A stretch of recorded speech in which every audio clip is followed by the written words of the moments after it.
자동차 baby. Ashreinu.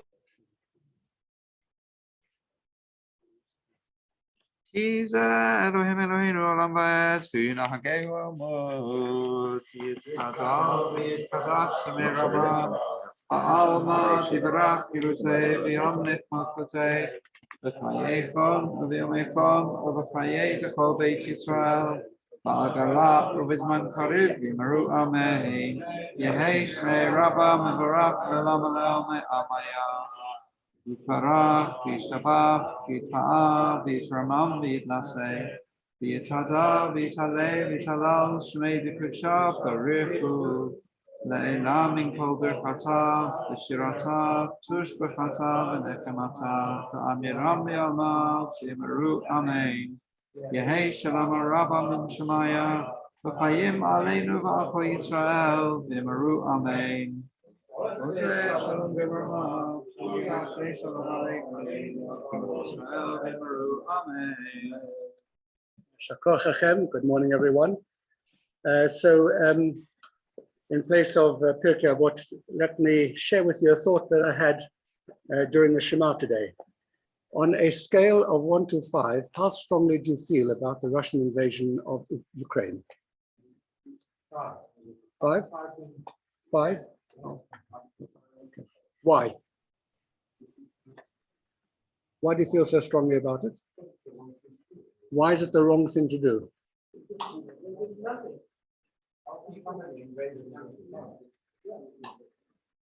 So we have a sense of injustice, something is wrong. We have outrage. We have a sense perhaps that nations have the right to determine their own futures. Okay. So you see, we have some very, very strong feelings, some very strong emotions, some very strong values that lurk beneath the surface all the time. And when something happens of this nature, it's activated and the outrage kind of fills, and you feel yourself totally committed to this all the time. It dominates us. You really feel it so strongly. So there must be a whole range of other values as well, core values, which lurk just beneath the surface, which we don't normally access on a daily basis. And one of them is, I was thinking during the Shema, V'ahavta et Hashem Elokecha, you shall love the Lord your God, v'chol levavecha, v'chol nafshecha, v'chol ma'adecha, with all of your heart, with all of your soul, with all of your might, and just read through those words really glibly. Yeah? Say them every day. And it's almost as if they're meaningless. But what we see from this event over here is that there are certain kinds of core values which are just beneath the surface. And if God forbid, we have to be challenged in our identity as Jews, those feelings of the love of God and the commitment to God and the preparedness to give up our lives would be there with the same sense of outrage that we're feeling now about the principles of democracy, the principles of freedom, the principles of the right of peoples to determine their future, etc. It's a very, very strong feeling. And it's really important for us to know that as we say these words, those feelings are there. The fact that we can't activate them on a heightened level every single day of our lives as we're reading is just because we can't live at that level of intensity all the time. We become glib with it. We just kind of like pass it over, but that should not in any way deter us from recognizing that we do actually believe this somewhere very deeply. And it would, if we were put to the test, we would discover just how strongly we do believe those words. Just want to share with you that thought. Yeah. Rabbi Chanani ben Akashim, Rotz HaKadosh Baruch Hu Zach Yisrael Tichach, Hir ben Tonitzu Shneimar Bnei Chves Man Tzidko Yagdil Tov Yadir. It does tell, something that your mind towards the word. Oh, when you say when you say the word, the fact that you hold that you feel, and the fact that you are having your face, all that. Absolutely. When you say the words, you've got to say to yourself, I actually believe this. I believe this is a core value for me. This is really deep. Yeah. Kadesh.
Now, Daniel is still in the week of Shiva for his father, Alan, and as a matter of respect, he's come back once again to his father's place to say Kaddish and to sit Shiva.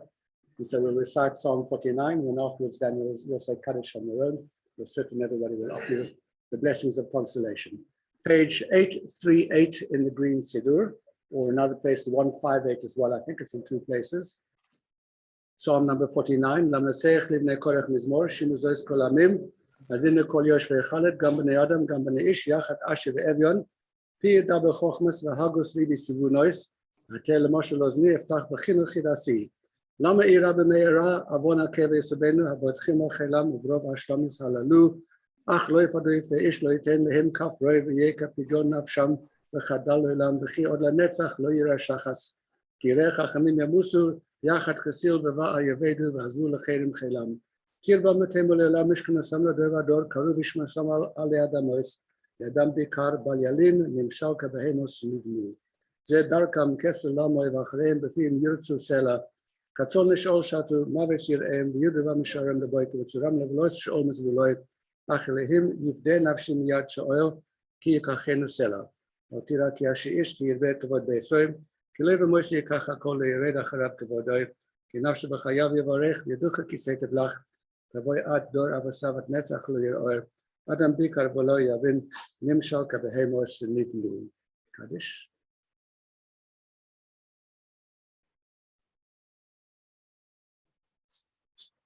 Before you switch, yeah, Kaddish.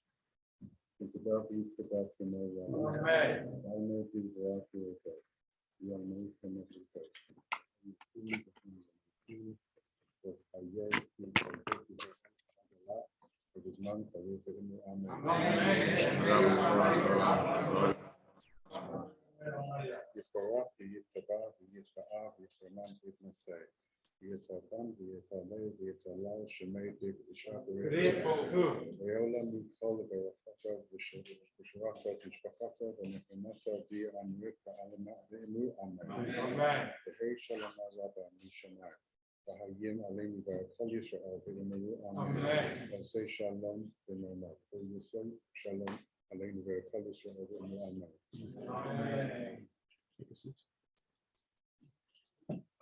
Welcome Menachem Eschem to say Shara Beret Tzivir Shlan, and I'd like to comfort you amongst all the other mourners as I'm in Jerusalem. We have beautiful memories of their God.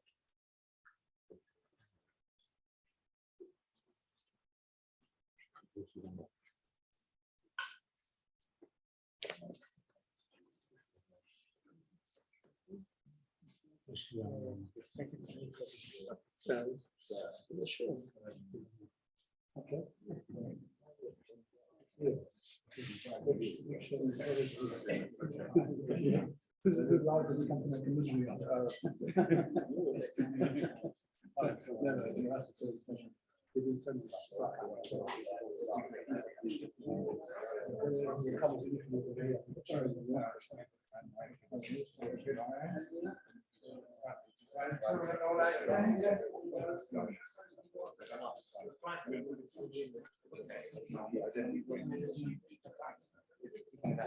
Morning all.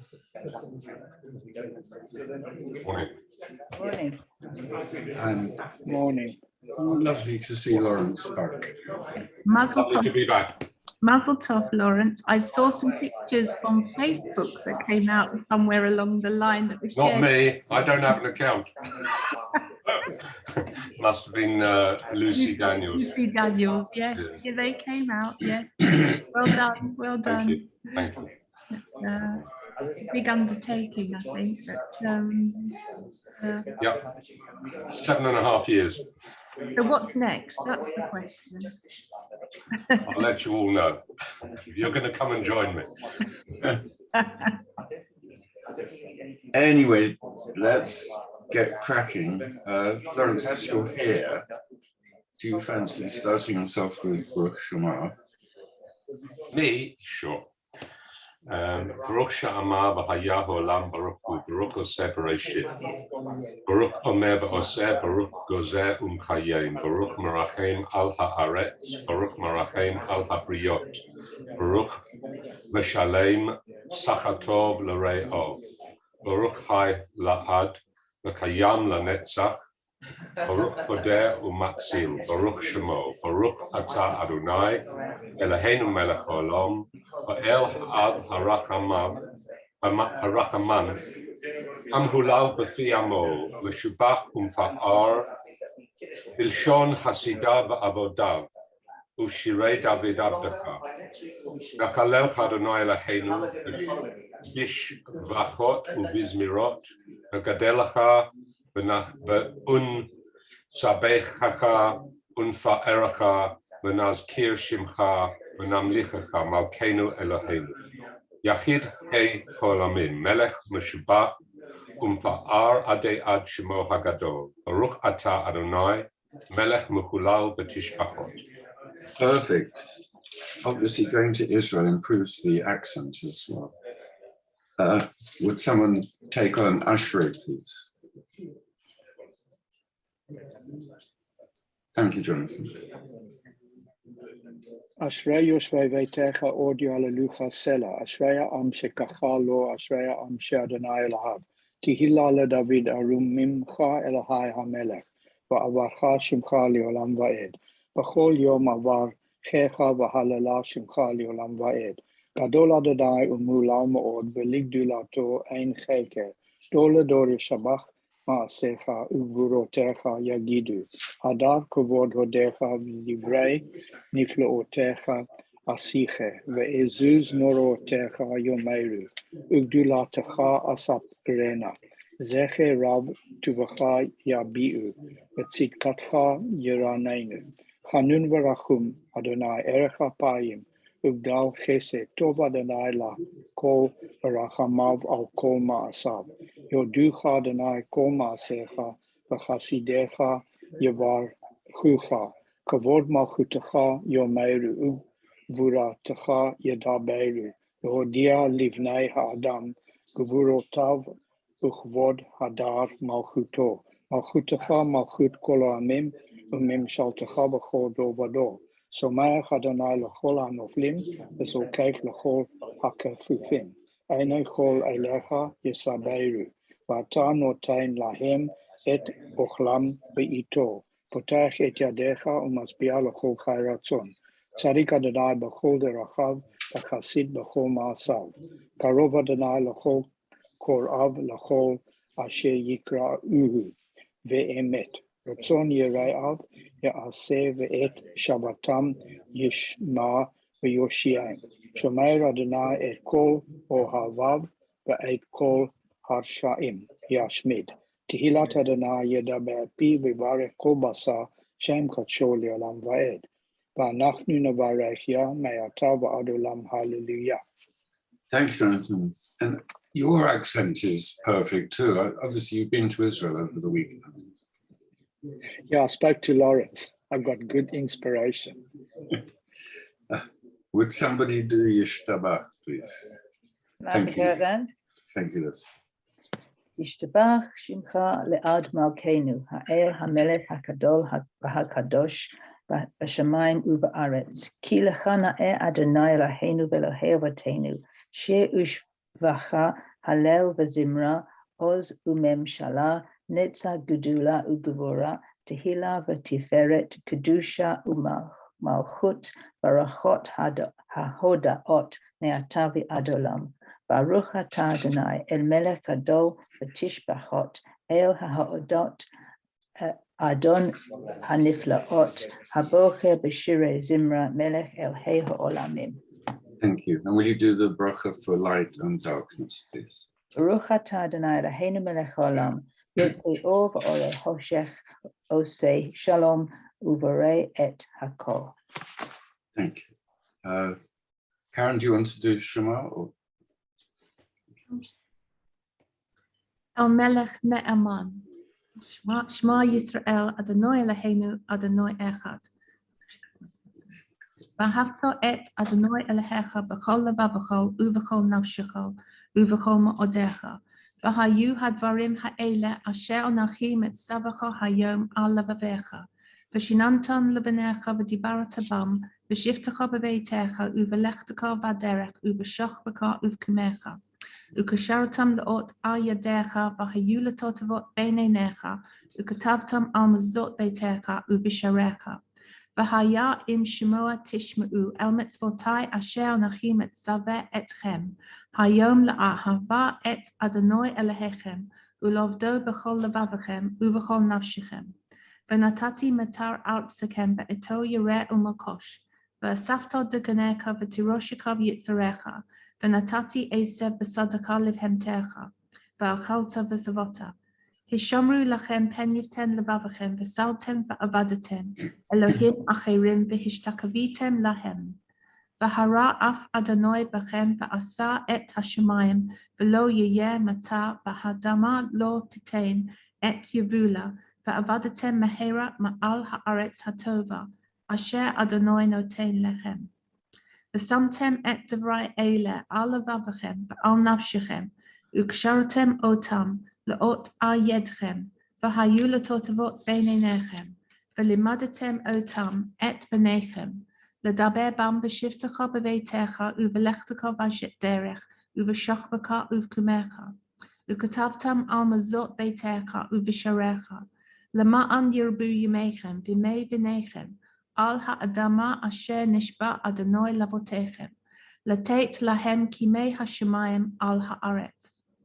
Vayome Adonai el Moshe lemor, daber el bnei Yisrael v'amarta alehem v'asu lahem tzitzit, al kamfei vigdehem, ledoratam v'natnu al tzitzit, hakanaf tetil techelet, v'haya lachem letzitzit, uritem oto, uzkartem et kol mitzvot Adonai v'asitem otam, v'lo taturu acharei levavachem, acharei enechem, Asher atem zonim acharehem, lema'an tizkaru v'asitem, et kol mitzvotai vayitem kadoshim lelohechem.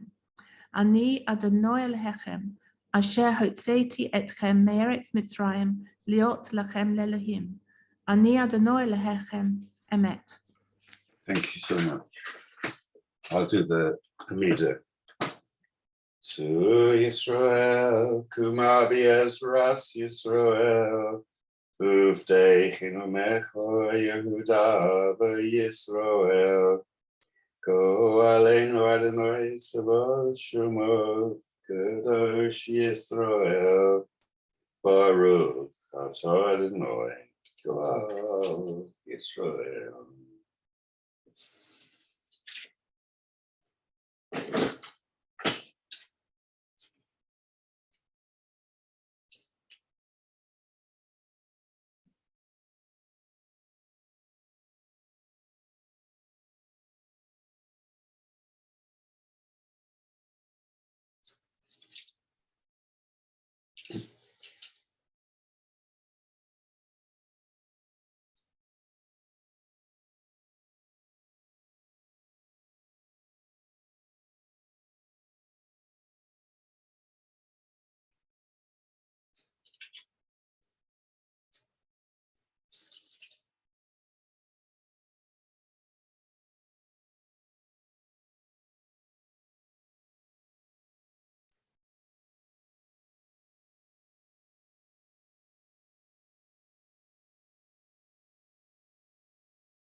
Aleinu l'shabel adon hakol v'seis g'dola lietzaver shis shlo osanu kupayi ha'aretz sos. V'lo sumanu k'mishpachos ha'adamor shlo som helkenu kochem v'gorotz aleinu v'kol hamonim v'anachnu k'ra'im v'mishtachavim v'omtim lifnei melech malkei hamlochim ha'kodesh baruch hu. Shehu noter shemayim v'yosef eretz u'moshav yekro v'shuman mima'al v'nas u'zo v'gov hei marim min hu Eloheinu ein od emes malkeinu efes zu oso kakasuv b'sur oso v'yadato hayom v'hash v'tor El v'vecho ki Adonai hu Elohim b'shamayim mima'al v'al ha'oretz mitachas ein od. Al kein nigva l'cho Adonai l'cheinu l'ra'os m'cheiro v'sif eretz l'zecho l'cha'avir g'lulim min ha'oretz v'ha'elulim kuros v'kurosun l'seikun olam v'malchus Shaddai v'chol b'nei v'sar Yikra'u v'shimcho l'chafnos eilecho kol rishei aretz. Yakiru v'yadu'u kol yoshvei sevel ki lecho tichva kol berech. Tishuvah kol l'shon l'fonech Adonai l'cheinu yichra'u v'yifalu v'lichvod shimcho yakor yatenu. V'yikablu chulam es ol malchusecho v'simloch v'him mahero l'olam va'ed ki hamlechus shelcho hi u'lamei ad timloch b'chovod kakasuv b'sorasecho Adonai yimloch l'olam va'ed v'nei amor v'hiyor Adonai lamelech al kol ha'oretz Bayom hahu Adonai echad u'shemo echad. It being Monday, Hayom Yom Sheni b'Shabbat, Shubo haru Elohim omrim b'veis hamikdosh. Shir mizmar livnei korach Gadol Adonai u'cholal ma'od. Ve'ir Eloheinu ha'kodsho Yifeh nov musos kol ha'aretz. Enough. Good morning, Rabbi. Good morning, Rabbi. I've noticed that Rabbi Shlomo has joined us, but I don't think he can hear. My big thought for the day. Good morning, everyone. Good morning, Rabbi. Oh, I can't hear you. We are here. I'm going to just say that I can't hear you. I'm going to go and log on my computer downstairs. I'll see you in a moment. Okay. Lawrence, I was quite hoping that you might Yeah, explain. but I can't hear you because you're muted. No. Try speaking. Peter isn't muted. No, No. I can hear you. Go everybody. downstairs. Yeah, something to do with his computer, I guess. Lawrence, I was hoping that you might tell us some of your adventures and also give a report on the Holy Land, not like the Meragalim, but at least to tell us whether the grapes are bigger than they are in other places around the world. How people are feeling about things. And very interesting. Good question. You know, I never really thought of that because it was like slipping back to how it was. And what was very interesting for me is I sort of was very angry with Israel that for the past 2 years, I'm very fortunate to have a home there. But because I don't have an Israeli passport, we couldn't go, and we'd had damage, etc., etc., etc. But I was angry. But it took about 3 nanoseconds from getting into Ben Gurion Airport for all that to dissipate. And I love being there. I love being here. Aren't I lucky? But yeah, I think things are getting back to normal.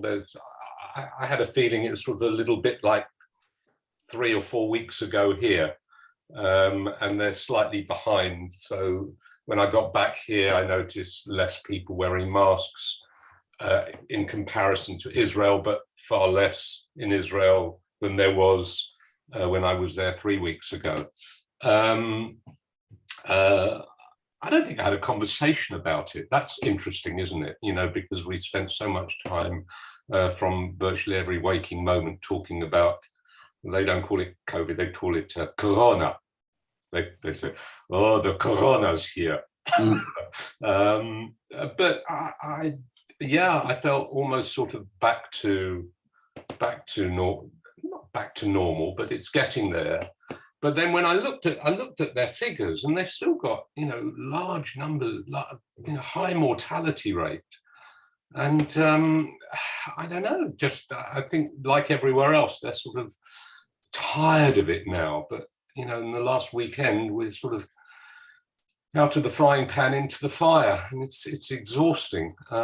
It's What you're speaking about? Well, everyone was asking me what it was like being in Israel, and I don't know if you were asking me about the Shvil, but I don't know. That's sort of the events this weekend have put a big dampener on it, certainly for me. I mean, personally, yeah, great achievement, wonderful thing to do. You know, how fortunate, number one, to physically be able to do it, and number two, to have the resources to do it, and the freedom. I mean, that's what sort of hit me, to be able to leave this country, go to another country when we see what's going on. So there's sort of a little bit of a dampener put on it, but it wasn't the last 4 days were just. It looked incredible. It looked absolutely incredible. Oh, it was so hard. Spectacular scenery as well. And it was amazing, but it was very hard. Yeah. The penultimate day was 32 kilometers up and down Mount Lindon, and exhausting. But yeah, I mean, it was a wonderful thing to do, but there's lots of wonderful things to do. So Johnny, we have to get Lawrence on some of those incredible walks in the Cape in South Africa. There's some beautiful ones here that you go through. Yeah, some incredible hikes. Yeah, all along the coast, but spectacular scenery. You have to wade through rivers. You have to. You get eaten by crocodiles. It's lovely. And there are also some lovely walks in the Kruger Park where you walk amongst the animals. There's some fantastic walks there. Really? You can walk in the Kruger Park? Really? Yeah, and go on those walks. And what about the lions and things that want to eat you? Well, you go with guides and you hope you behave yourself and they'll leave you alone. Sounds like hamster teeth. So I asked a question this morning. I don't know whether you were listening to the thought for the day that I wanted to share. You know, your level on a scale of 1 to 5. How upset do you feel about Ukraine? You know, and I think everybody sort of said close to 5. And I asked the question why. And it's really interesting to ask the question why. Why do we feel so? Why do we feel so outraged? personally, because I've been thinking about the life in Ukraine or you know, the major cities are most likely exactly the same as our life here, and they've gone through a period of freedom, and I was just thinking of general life, not just the bombs raining down, but you know, elderly people. Who's going to be looking after them at the moment? Where's people going to get food? You can't get anything in a shop. You have to. So unpack this. Go down one level. What are the feelings? What are the values that are at play over here? Freedom of choice, freedom to live your life as you want to live your life. Democratic society. And also some maniac not beginning to invade other countries and get closer and closer to, you know, a point where we have to intervene. It's just the echoes of the beginning of the Second World War are just all too close for my taste. So here are a bunch of feelings. One is about freedom, the right of people to be free. The other is a very strong sense of justice, that this is unjust. You don't, you know. The third is a horror of killing and war, etc. That, you know, Second World War kind of thing that you've mentioned, Leslie. So the question I ask is, where do these values come from? Does everybody share these feelings? And would a Russian be feeling the same thing? Are these learnt values, or are they?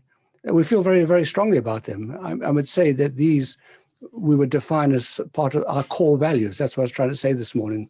We have, you know, we're a bit like icebergs, you know, and much of our beliefs are hidden beneath the surface. They're there. We don't draw on them all the time, but there are certain kinds of events which activate them when you suddenly feel this is wrong, and I feel it so powerfully. I am so, you know, you feel it with your whole being, which means that it is an absolute core belief for you. I think the Russians would feel the same if they thought that's what was happening. I was listening to what they're putting out on the state television, and they're being told that they were under threat from expansionist West, and this is a protective measure. And but if they thought that there was, you know, their freedoms were being encroached on and so on, in fact, they do feel the same. They're just being told it's their freedom. So where do these values come from? Are they learnt, or are they inbuilt? It's very hard to say. I think they probably are learnt, but at a very, very sort of early kind of level, because even a very small child, sort of, you know, that terrible two things where they want to do what they want to do and they want to be free to do it, whatever it is, even if it's eating the electricity cables. So I think there is in human beings this wish to do what you want to do and not be constrained, and then that gets more sophisticated as we. So if we were to say that there are certain kinds of instincts in a person, there's a drive to eat, a drive to procreate, etc., can we also say there are certain kinds of values, beliefs that we're born, they're built into us? We don't always think about them, but it's on occasions like this when you realize how important these values are, when you're under attack, etc., and you feel that you have a right, you know, a right to live a life. How did Jews feel in Germany when the Nazis were attacking them? Did they feel outraged? Did they feel that, you know, they had a right to live? The only thing I would say is that dealing, because I teach a lot of Russians, it was very interesting. I was helping a PhD student who was applying to St. Petersburg University to do her PhD, but she had to do the application in English. So she wanted me to read the piece that she had written. And I read through this piece. It's beautifully written. Her English is excellent. You know, you could pick up a few things. But what I pointed out is she didn't say at all what doing this PhD would do for her, how it would help her development, her growth, her employment, her goals in life. It was all about what she could do the contribution she would be able to make to her country if she was admitted to do this PhD. And I pointed that out to her, and she said, yes, no, that's it. That's what you say. And I think to an extent that's what you feel. And I suspect it's the same in China. So I do think that there are modifications, that we are very, very individualistic, and that in some other countries, probably Russia and the other ex-Soviets to some extent, there is this feeling that your individual freedom is somehow, that the balance between individual freedom and social responsibility is different. And we have individual very high, and that maybe they have social responsibility higher than individual. Otherwise, I think it's there. Can I say that we're plumbing needs of people and feelings of people? And if I remember, there was it Maslow who proposed the hierarchy of needs that we have? So this invasion actually hits a few of those needs. We've got something which are called physiological needs. So we must be able to eat and sleep and go to the toilet, that sort of thing. And actually the invasion for the Ukrainians is interfering with that.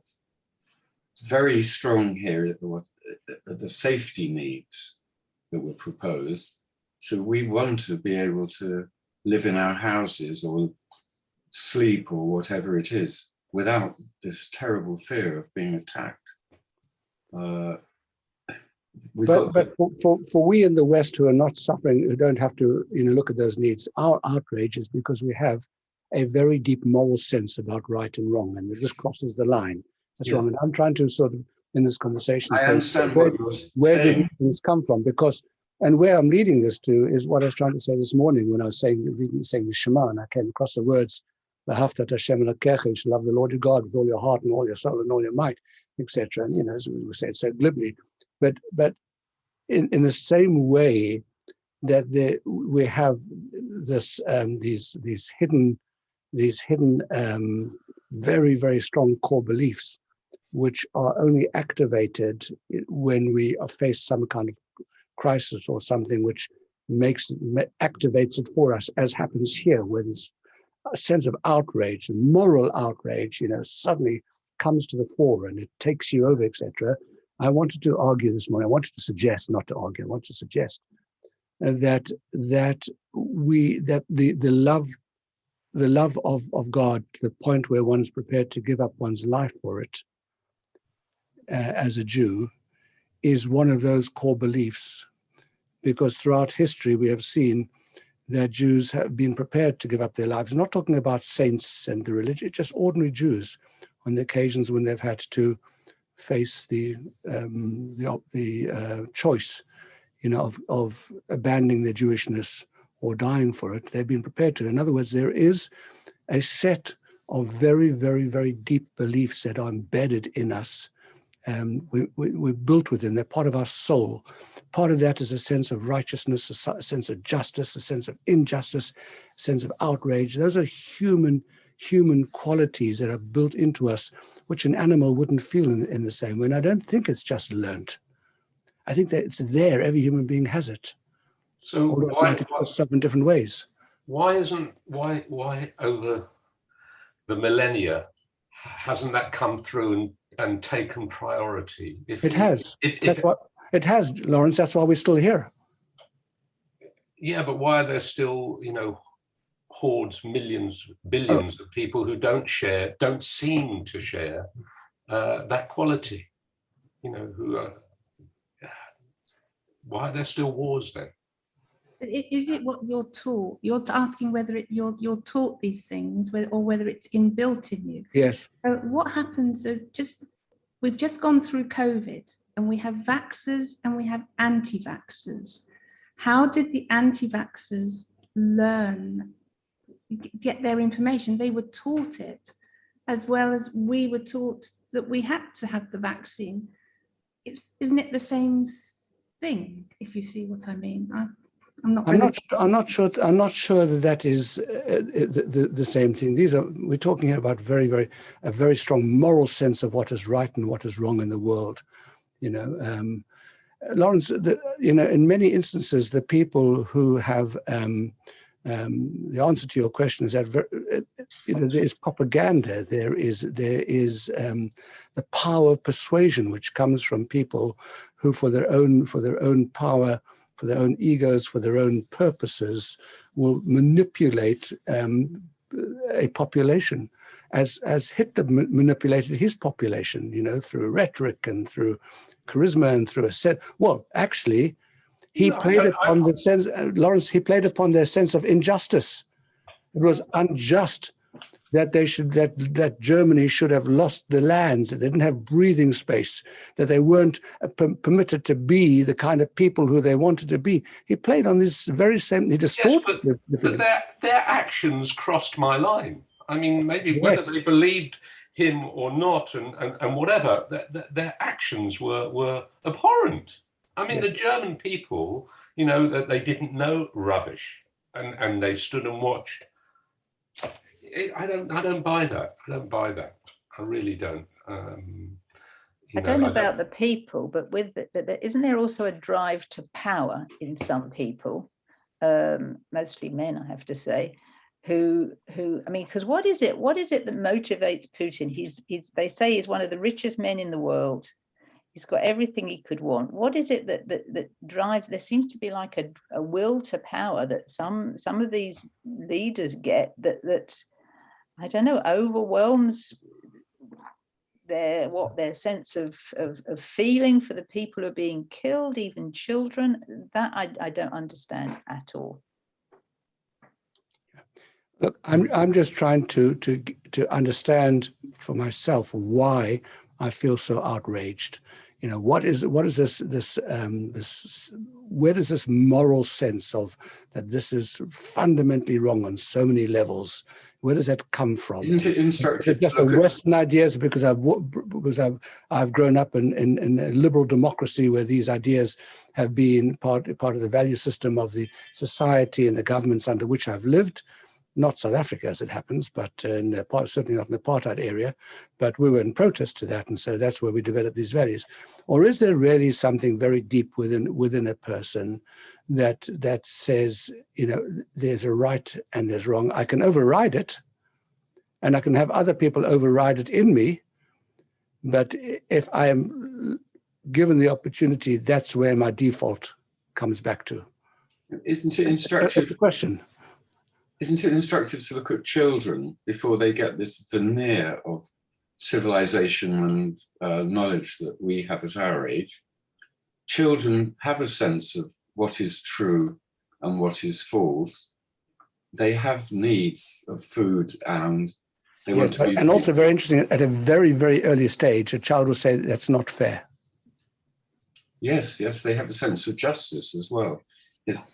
And that manifests. If you give attention to one child, other children feel deprived and they will cause enough noise until you notice them. So the question really is, did the Almighty implant in us these core values as that they are embedded in the human soul universally? Or is it just something which comes out of the way in which societies have developed? That's the question I'm asking. Isn't the answer in Tanya when distinguishing between the animals? I know what the religious answer is. That's we'll say that this is a woman wrote to the Lubavitcher Rebbe and said that she didn't believe in God, but she did believe in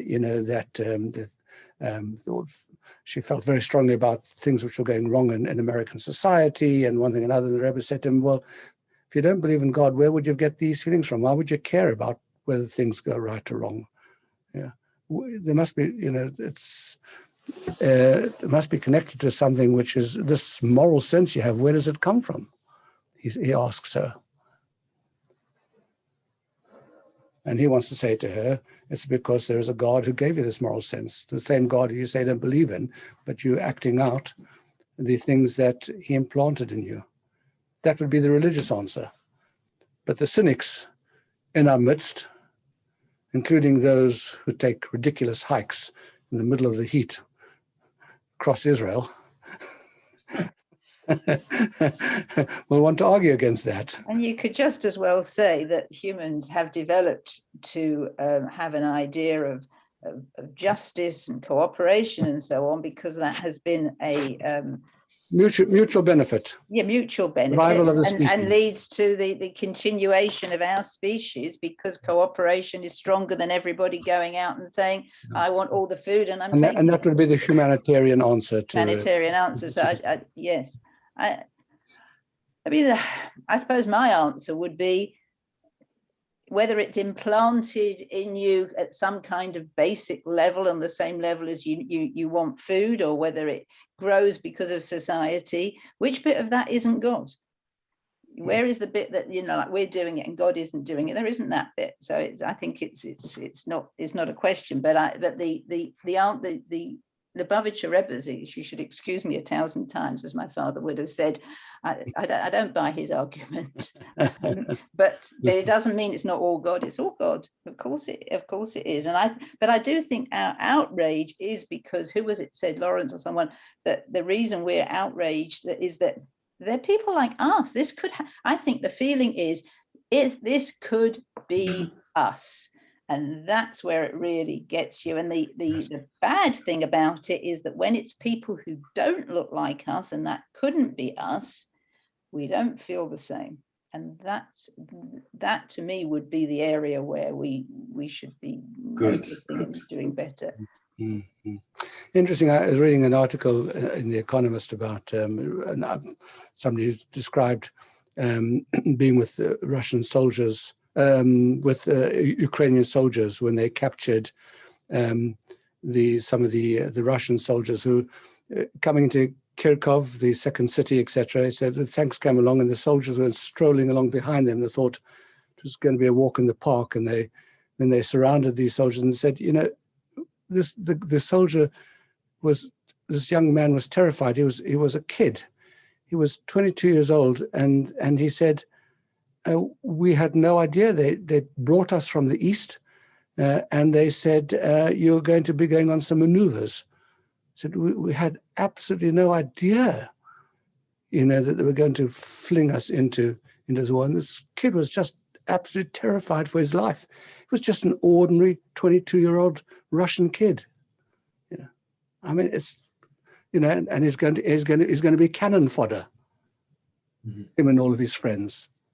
Can I just ask everybody here, where would you go for your information? I sort of am struggling a little bit where I get information from now. I don't have very much belief in mainstream media, being the cynic that I am. No, I really struggle, and I really want to know what I'm reading is emet. And I'm really. I still turn.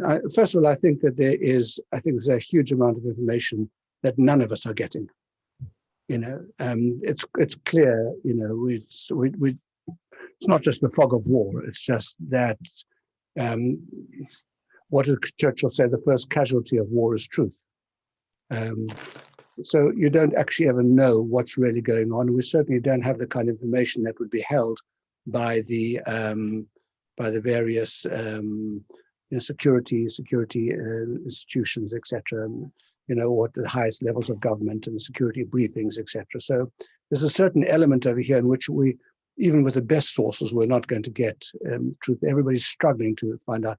For my part, I still rely upon BBC and BBC Update. That's the BBC app rather than the news. And The Economist now online puts out throughout the day, or every day puts out something which I still believe that they would be better sources of information. For my part, I wouldn't go anywhere, just online.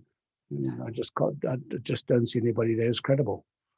I mean, I think I agree. I still think the BBC is the most credible, and that when you're hearing, as I have this morning, their correspondents who are actually standing there describing what they're seeing. I mean, of course, it could be a pack of lies, but I think that's our most. There are still rules of impartiality which they have to follow, rules of truthfulness, etc. And I think there's still genuinely a value in the BBC that is imbued in their foreign correspondence.